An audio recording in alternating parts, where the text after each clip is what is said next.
അതീവ രുചി ചെയ്തെടുക്കുന്ന ഒരു വെള്ളച്ചമ്മന്തിയുടെ റെസിപ്പിയാണിത്. ഇഡലിക്കും ദോശയ്ക്കും മസാല ദോശയ്ക്കും ഇതുപോലെ കുറച്ച് കട്ടിയായിട്ട് ഈ ചമ്മന്തി എടുക്കാം. ഇഡലിയൊക്കെ മുങ്ങിക്കിടക്കുന്ന രീതിയിൽ ഒഴിക്കണമെന്നുണ്ടെങ്കിൽ കുറച്ചുകൂടി നീട്ടിയെടുത്താലും നല്ല ടേസ്റ്റാണ്. നല്ല കുഴഞ്ഞ ഉപ്പുമാവ് ഉണ്ടാക്കിയിട്ട് ഈ ചട്നി ചേർത്തൊന്ന് കഴിച്ച് നോക്കിക്കോളും. നല്ലൊരു കോമ്പിനേഷൻ കൂടിയാണ്. ഇനി ഇതെങ്ങനെയാണ് ചെയ്തെടുക്കുന്നത് നോക്കാം. ഞാനൊരു കടായി വെച്ചിട്ടുണ്ട്. ഒരല്പം എണ്ണ മാത്രം ഒഴിക്കുക. വെളിച്ചെണ്ണ പറ്റുമെന്നുണ്ടെങ്കിൽ ഒഴിക്കാം. ഇനി 4-5 പച്ചമുളക് ചേർക്കുക. എരിവിനനുസരിച്ച് ചേർക്കുക. വെള്ള ചമ്മന്തിക്ക് പച്ചമുളക് ചേർക്കുമ്പോൾ 1-2 പഴുത്ത ഇതുപോലെയുള്ള പച്ചമുളക് ചേർക്കുകയാണെങ്കിൽ നല്ല ടേസ്റ്റ് ആയിരിക്കും. കൂടെ 1 സവാളയൂടെ ചേർക്കുക.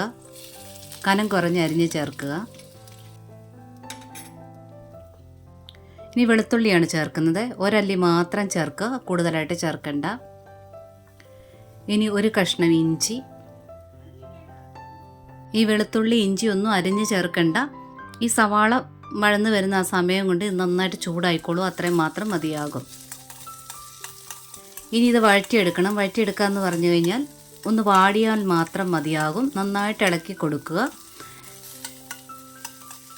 സവാളയുടെ ആ വേര് വരുന്ന ഭാഗത്ത് ഒരു കട്ടി പോലെ ഒരു വെള്ള ഭാഗം ഉണ്ടല്ലോ, അതൊന്ന് കട്ട് ചെയ്ത് കളഞ്ഞിട്ട് വേണം സവാള അരിഞ്ഞ് ചേർക്കാനായിട്ട്. എപ്പോഴും ചട്നിക്ക് അങ്ങനെ വേണം അരിയാനായിട്ട്. ഇതിപ്പോൾ കുറച്ച് കട്ടിക്കെടുക്കുന്നത് കാരണം ഈ ഒരു 5 പച്ചമുളക് എരിവ് പാകമായിരിക്കും. അഥവാ നിങ്ങൾ കുറച്ച് നീട്ടി എടുക്കുന്നെങ്കിൽ 2 പച്ചമുളകും ഒരു ചെറിയ കഷ്ണം ഇഞ്ചി കൂടി കൂടുതലിടുക.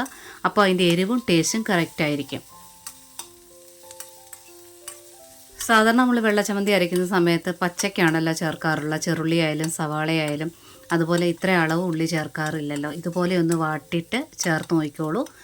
നല്ല ടേസ്റ്റാണ് ഈ ഒരു ചമ്മന്തിക്ക്. സവാളയുടെ കളറൊന്ന് മാറിയിട്ടുണ്ട്. ആ പിങ്ക് കളറൊന്ന് മാറി ജസ്റ്റ് ഒന്ന് വാടിയിട്ടുണ്ട്. അത്ര മാത്രം മതിയാകും. ഈ ചൂട് മതിയാകും ഇഞ്ചിയും വെളുത്തുള്ളിക്കൊക്കെ. ഇനി തീയെ നല്ലവണ്ണം കുറച്ച് വെച്ചതിന് ശേഷം ഇതിലോട്ട് 1/4 കപ്പ് പൊട്ടുകടലയാണ് ചേർക്കുന്നത്. ഇനി ഇതിൻ്റെ കൂടെ തന്നെ ചേർക്കേണ്ടത് മല്ലിയിലയാണ്. 2 തണ്ട് എടുത്തിട്ടുണ്ട്. മല്ലിയിലയുടെ ടേസ്റ്റ് ഇതിനകത്ത് മുന്നേ ഒന്നും നിൽക്കത്തില്ല. മല്ലിയില അരച്ചായിട്ട് തോന്നൂല. പക്ഷേ മല്ലിയില അരയ്ക്കുമ്പോഴാണ് നല്ല ടേസ്റ്റ് കിട്ടുന്നത്. നമ്മുടെ റെസ്റ്റോറൻറ്റ് സ്റ്റൈലിൽ കിട്ടുന്ന ചട്നിയുടെ ആ ടേസ്റ്റ് വരുന്നതും. ഇതിൽ മല്ലിയില മാത്രമേ അരയ്ക്കാവൂ. കറിവേപ്പില ഒന്നും ചേർത്ത് അരയ്ക്കരുത്. കടുക് താളിക്കാൻ വേണ്ടി മാത്രം കറിവേപ്പില യൂസ് ചെയ്താൽ മതി. ഇത് നല്ലോണം ഒന്ന് മിക്സ് ചെയ്തതിന് ശേഷം ഗ്യാസ് അങ്ങ് ഓഫ് ചെയ്യുക. ആ ചട്ടിയുടെ ചൂടും എല്ലാം കൊണ്ട് ആ മല്ലിയില ഒന്ന് വാടും. അത്ര മാത്രം മതിയാവും. ഇതിനി ഒന്ന് ചൂടാറാൻ വേണ്ടി ഒന്ന് മാറ്റി വയ്ക്കാം. ഇനി മെയിനായിട്ട് 2 ഐറ്റം കൂടി ചേർത്ത് വേണം ഇപ്പോൾ അരച്ചെടുക്കാനായിട്ട്. ഇത് ആറിയിട്ടുണ്ട്. മിക്സഡ് ജാറിനകത്തോട്ട് മാറ്റാം.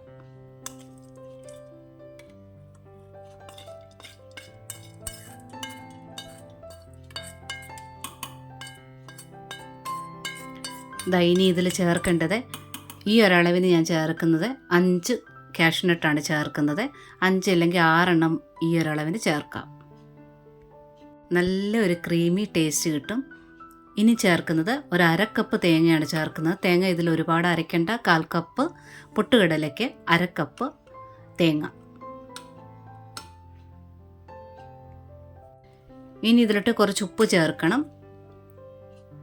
ബാക്കി ആവശ്യമുള്ള ഉപ്പ് പിന്നീട് ചേർക്കാം. നമ്മൾ എത്രയുമാണോ വെള്ളം കൂട്ടിയെടുക്കുന്നത് അതനുസരിച്ച് ലാസ്റ്റിൽ മിക്സ് ചെയ്യാം. വളരെ കുറച്ച് വെള്ളം ചേർത്തിട്ട് ഒന്ന് അരച്ചുകൊണ്ട് വരാം. പിന്നീട് കുറേശ്ശെയായിട്ട് ഒഴിച്ച് അരച്ചെടുത്തോണ്ട് വരണം. ആദ്യമേ തന്നെ കുറേയേറെ വെള്ളം കോരി ഒഴിച്ചിട്ട് അരച്ചെടുത്തോണ്ട് വരുത്. അതിനകത്ത് പൊട്ടുകടലയുണ്ട്, തേങ്ങയും എല്ലാം ഒരുപോലെ അരഞ്ഞു കിട്ടണം. അതുകൊണ്ട് കുറേശ്ശെ വെള്ളം ചേർത്ത് അരച്ചെടുത്തോണ്ട് വരാം.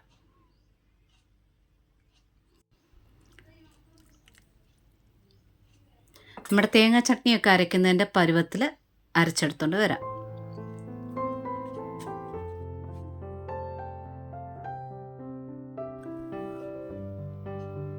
ഈ ഒരു പരുവത്തിൽ. ഇനി ഇത് വേറൊരു പാത്രത്തിനകത്തോട്ട് മാറ്റാം. ഇത്രയും കട്ടിക്കും വേണമെങ്കിൽ ഈ ചമ്മന്തി കടുക് താളിച്ച് യൂസ് ചെയ്യാനായിട്ട് പറ്റും. നിങ്ങളുടെ ഇഷ്ടം അനുസരിച്ച് വെള്ളം ചേർക്കാവുന്നതാണ്. ഞാൻ പറഞ്ഞല്ലോ, ഇത് നല്ലവണ്ണം നീട്ടിയെടുക്കാവുന്നതാണ്. കാഷ്നട്ട് അരച്ചത് കാരണം നല്ലൊരു ക്രീമി ടേസ്റ്റാണ്.